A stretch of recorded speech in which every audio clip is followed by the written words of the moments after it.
Hello students, today we are going to look over to a new topic from your syllabus, and in your syllabus in chapter 3 we have a topic called cash flow statements. Now cash flow statement topic you have already studied in your high secondary level. So this topic we are going to take it as a revision, as well as we'll try to understand the internal elements of cash flow statement once again. So what do we basically mean by cash flow statement? Actually, it shows the inflows and outflows of cash and cash equivalents. So, in every organization, if we see, every organization needs some amount of cash. Now, the requirement of cash, it totally depends upon the size of the organization, the place and the location of the organization, the type of the organization. So, depending upon various other factors, the requirement of cash varies from organization to organization. Now, when we are talking about cash flow statement, it helps to show us that how the cash movement is going on throughout that particular organization in a particular time period. Now, if we take an example of an individual, on a daily basis we need cash, and when we need cash, we actually we sometimes receive cash, we sometimes make payment of the cash. So our cash balance, being a highly liquid asset, constantly changes with time. So in that particular circumstance, a similar kind of conditions can occur in an organization where cash balance keeps on changing from time to time. If we take an example of a bank, if you see a bank or a bank branch, you will find that in a bank there are so many kind of transactions. Cash, non-cash transactions happens in a day. Now, at the beginning of the day, the bank branch will have a certain amount of cash in its hand, and at the end of the day, definitely that the cash balances tend to change. There cannot be the similarity in the opening balance and the closing balance. So the opening balance is taking some receipts and payments, and after taking receipts and payments, we used to come up to the closing balance. So here the cash and cash equivalents are very important component for every organization, because this information is primarily missing in case of balance sheet and in case of profit and loss account. So profit and loss account and balance sheets do provide us the information of financial performance or financial position of a company, but it does not reflect the cash balance of the company at a particular period or at a particular point of time. So the need for cash flow statement comes up there only. Now, the preparation of cash flow statement is followed as per the guidelines prescribed by the Institute of Chartered Accountants of India, and the Institute of Chartered Accountants of India provides its guidelines regarding preparation of accounts through accounting standards. So accounting standard 3, AS3, is basically reflecting or is basically guiding us in preparation of cash flow statement. So how a cash flow statement should be prepared, and what are the methods of preparing cash flow statements, those are specified in accounting standard number 3. Now a cash flow statement provides what? A cash flow statement primarily provides the changes, the historical changes in the cash and cash equivalents, and we again classify these cash and cash equivalents or these changes on the basis of operating, investing and financing activities. So in an organization you will find primarily there are different type of activities carried out throughout the day, throughout the month or throughout the year. Now the point here is that how much cash and cash equivalent changes is occurring because of operating activities, how much cash and cash equivalent changes is happening because of investing activities, how much cash and cash equivalent change is occurring in a particular period because of financing activities. So that is the basic idea of preparation of a cash flow statement. So when we are talking about cash flow statement, we are actually again classifying different activities. Different activities means activities which is related to operating, activities which is related to investing, activities which is related to financing, and we try to find out that what is the financial changes or what is the cash changes within operating activities, within investing activities, within financing activities. Because whenever we are talking about cash flow statement gives us a information about cash, how much cash is coming in, how much cash is going out. So in that particular perspective, we need to understand that how actually this whole value changes with with different type of activities in an organization. And as per AS 3, the activities are classified into three categories, that is operating, investing and financing. Now the primary objective of a cash flow statement is to provide information about cash flows. So what is cash flow? Cash flow means the movement of cash within the organization. Now the movement of cash within the organization may be either inflow of cash or other outflow of cash. So we can simply say it as a receipt of cash or payments of cash. So if there is an inflow of cash, if the cash is coming in, then definitely it's a receipt. If we are making payment to someone for some reasons, then definitely it's an outflow of cash. So what we do in a cash flow statement, we do these calculations for a particular period of time, again segregating the cash flows, that means the inflows and outflows, based on operating activities, investing activities and financing activities.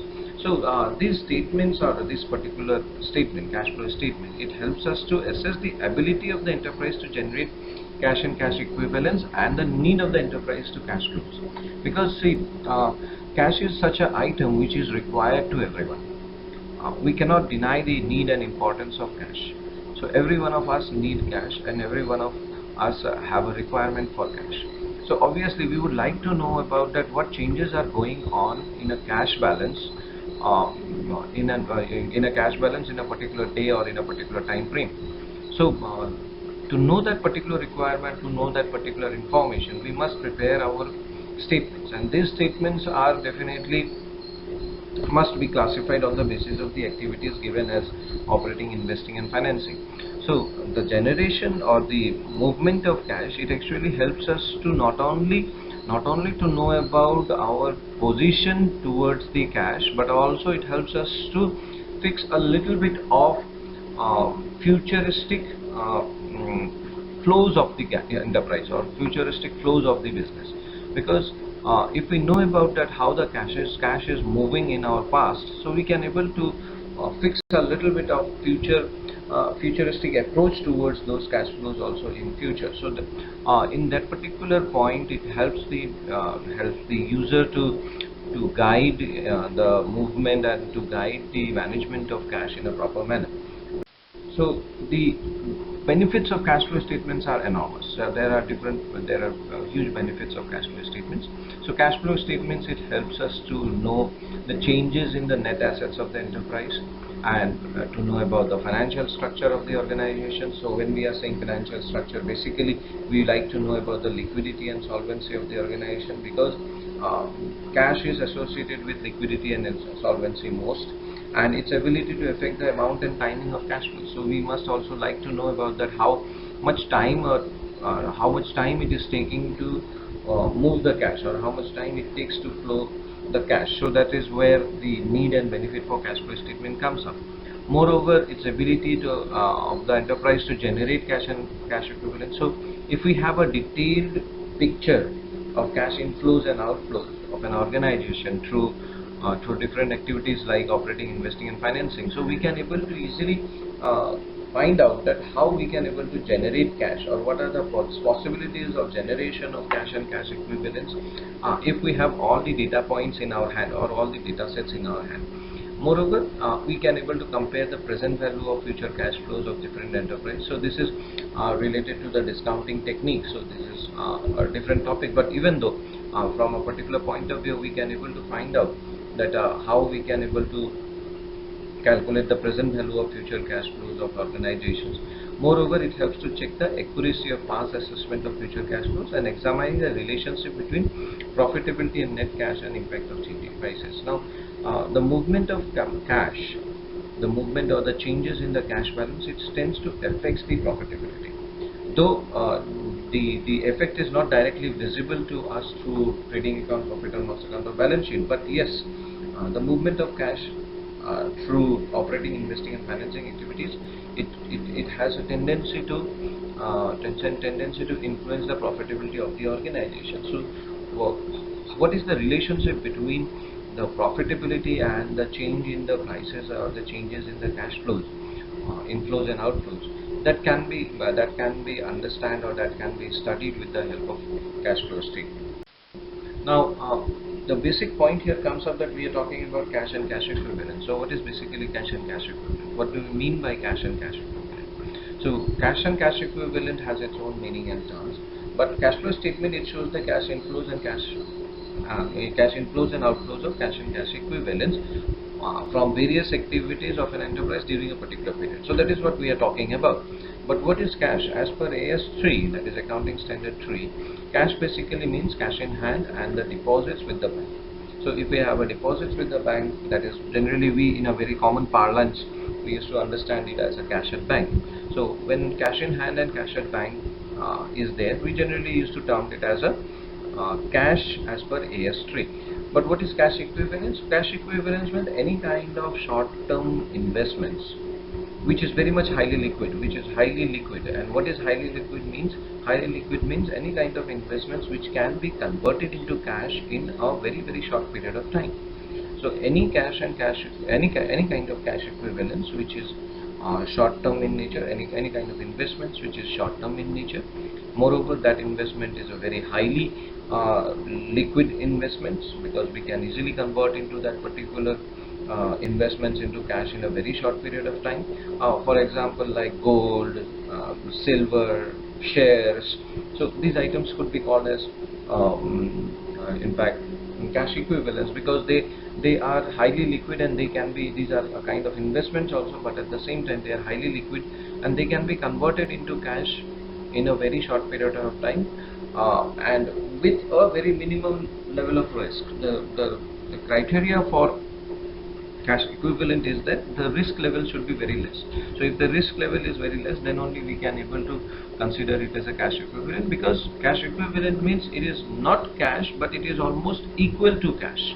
That's why we call it as cash equivalent. So it is almost equal to the cash, and cash is a very less riskier in terms of your hand. In fact, if you have a cash, so definitely that is very much less risky, because what money is that the value does not going to diminish, or that value is not going to change. So similarly in cash equivalents also, if the value does not get changed too much, then we can easily say it as a short-term investments with a highly liquid possibility, or a highly liquid investments. What is again cash flow? So now in a very simple term, we are saying that cash flow basically means cash inflows and outflows. So in an organization, you will find during a particular day or during a particular month, there are cash inflows and outflows. But when we will consider it as a cash inflow or outflow, or when we will consider it as a cash flow, so the primary criteria to consider when to consider this as a cash inflow and outflow is that when we receive or make payment, or when there is an inflow or outflow of cash because of some non-cash item transactions, then we consider it as a cash flow. For example, if suppose if you are buying a machinery, and to buy that machinery you are making a payment. Now machinery is not a cash item, machinery is a fixed asset, so that is definitely not a cash item. So to buy a non-cash item, you are making a payment. So to buy a machinery, you are making a payment. So when you are making a payment to buy a non-cash item, then we will say it as a cash outflow, because the transactions are not cash in both the sides. In one side it's a cash transaction, in the other side it is an asset. Asset means basically a fixed assets. So similarly, if suppose you are selling some products, and by selling that particular product, if you are receiving a cash, then we will consider it as a cash inflow, because you are receiving the money. You are receiving the money as you are selling some non-cash item to a customer, or in a market. So the movement of cash and inflows or outflows is maybe it must be because of non-cash items. Okay, so receipt of a cash from non-cash item is termed as cash inflow, and a cash payment in respect of such item is cash outflows. Now as per AS3, as I have already said, that the inflows and outflows are again classified into three categories, that is operating, investing and financing activities. So we will see that how much cash inflow is there or outflow is there because of operating activities, how much cash inflow and outflow is there because of investing activities, how much cash inflow and outflow is happening because of financing activities. So we have to look over the primary element, that to calculate the cash flow statement, we have to look over that how cash is calculated for operating, investing and financing activities. But before that, we have to know what is these operating, investing and financing activities mean. What are the meaning of operating activities, investing activities and financing activities? Okay, so here is a sample. Here is a sample of a cash flow statement. So how cash flow statement is generally prepared. So here we used to take cash from operating activities, cash from investing activities, cash from financing activities.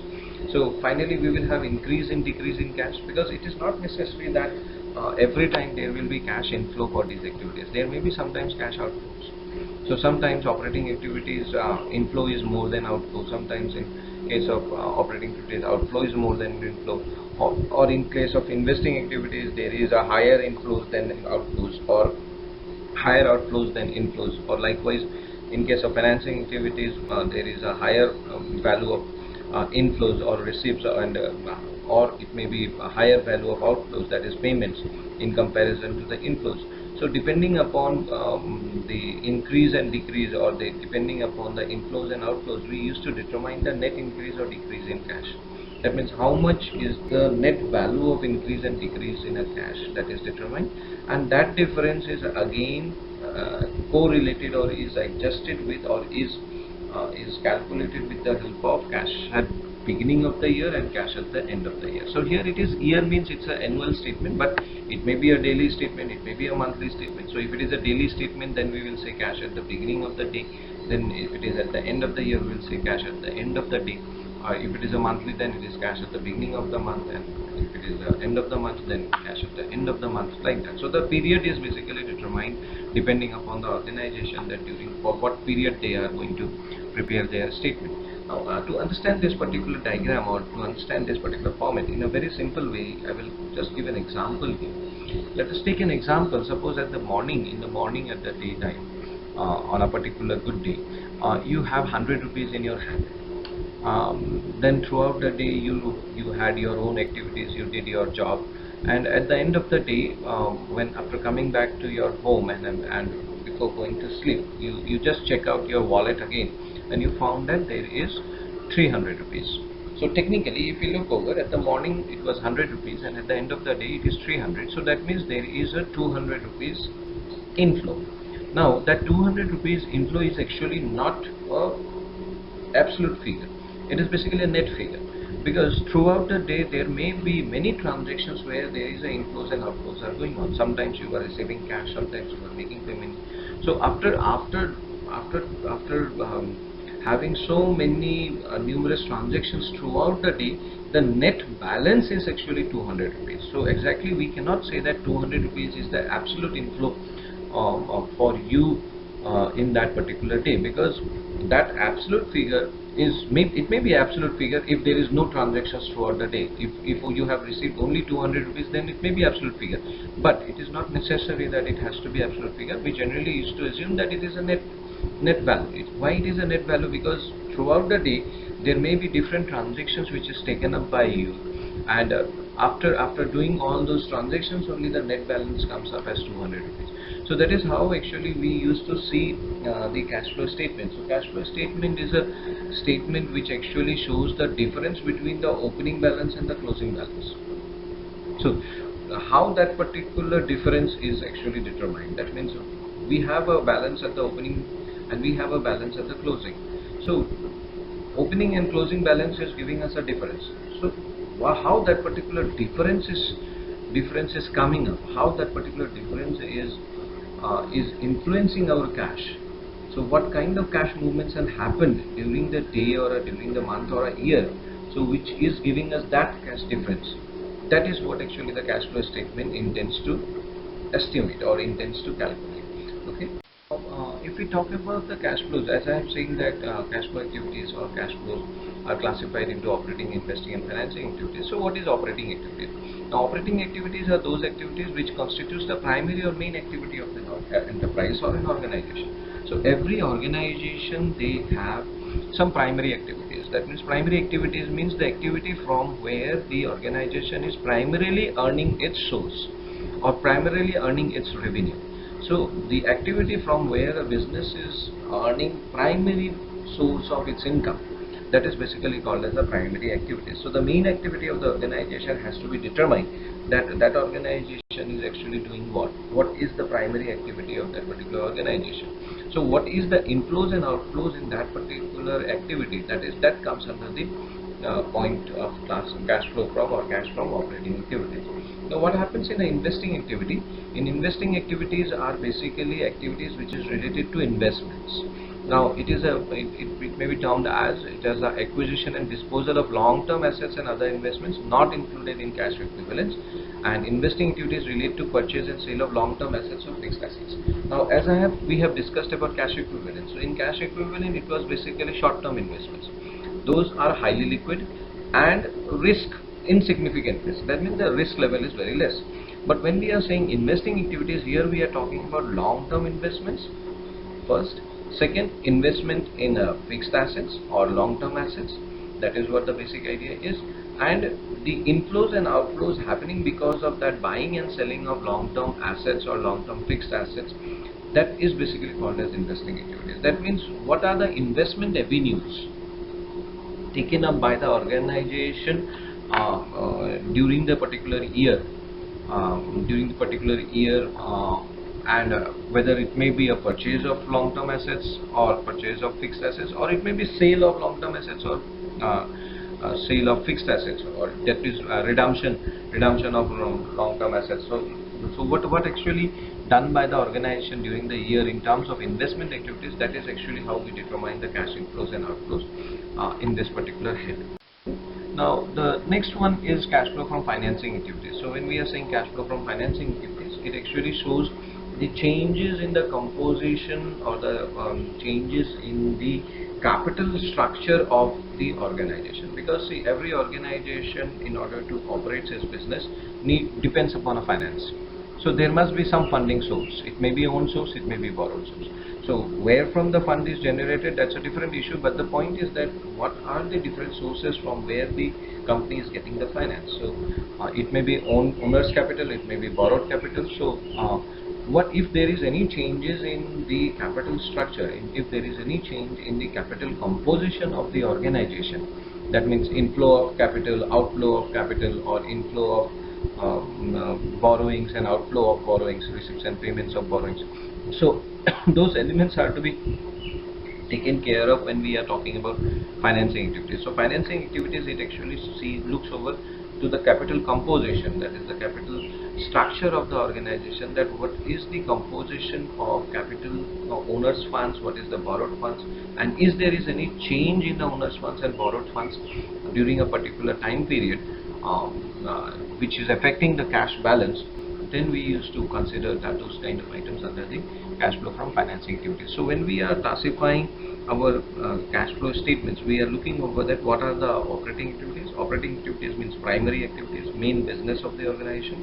Then we will see the investing activities, what are the investment alternatives they have, where they have invested, how much cash inflow is outflow is going on because of that investment. And third, we will see that if there is any change in the cash inflows and outflows because of the financing activities, because of the capital composition or capital structure of the organization. So that is what the cash flow statement talks about. So here are some examples of operating activities, so where cash inflow can come. For example, because what is operating activities? Operating activities means the primary activities, primary business activities. So where inflows can happen: cash received from sale of goods or rendering of service. So we are receiving cash by selling goods. Cash received from royalties, fees, commissions and other revenues. So these are some primary activities. Similarly, cash outflow from operating activities, how cash flow: cash payment to supplier of goods and services, cash payment to and on behalf of the employees, then cash payment to an insurance companies for premium, claims, annuities and other policies, cash payment to income tax, unless and until it is determined as a financing and investing activities. If it is said that these are financing and investing, then we will take it there.